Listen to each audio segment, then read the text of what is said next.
Jednog jutra konjić Dado se probudio sav razbarušen. Griva mu je virila na sve strane, a rep mu je ličio na metlu. Izgledam kao oluja na nogama, rekao je kroz smeh i potrčao ka livadi. Tog dana je imao važan plan da pronađe čarobne potkovice koje po priči starog magarca donose brzinu vetra i smeh u galopu. Krenuo je veselo niz stazu, ali već posle 10 koraka spotaknuo se o sopstvenu senku. Oj, pa ti si brža od mene! Smejao se dok je tapkao nogama po zemlji, misleći da će tako uhvatiti svoju senku. Na obali reke sreo je patku koja se ogledala u vodu. Dobar dan, Dado, kvaknula je. Znaš li možda gde se kriju čarobne potkovice? Pitao je on. Znam, negde između 2 duge i jednog smeha, rekla je tajanstveno.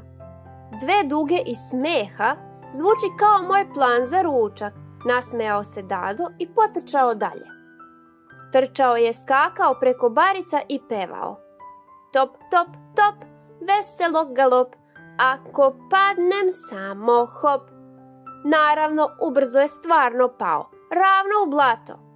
Haha, sad sam konj od čokolade, govorio je dok je pokušavao da obriše nos, a samo je napravio još veći nered. Na livadi ga je dočekala koza Mimi sa cvetom u ustima. Dado, izgledaš kao kolač. Savršen kolač sa repom, odgovorio je ponosno. Mimi se smejala i pokazala mu stari hrast na brdu. Tamo su posljednji put viđene zvezdane potkovice. Dado je potrčao uz brdo, ali svaki put kad bi se približio vrhu, skliznuo bi nazad. Jao, pa ovo je brdo za klizanje, a ne za penjanje, rekao je i pokušao još jednom, sada pevajući da se ohrabri. Kada je konačno stigao, ugledao je 4 potkovice kako svetlucaju u travi. Pokušao je da ih stavi, ali one su same skočile na njegova kopita. Odjednom je Dado osjetio kako mu rep vijori kao zastava, a griva svetli kao sunce. Pojurio je niz brdo, a gde god bi prošao, cvetovi su plesali i vetar je zviždao melodiju smeha. Ha, ha, ha, ovo su potkovice sreće, vikao je dok je galopirao oko livade. Kada se vratio kući, potkovice su zasvetlele i pretvorile su se u zlatni trag na travi.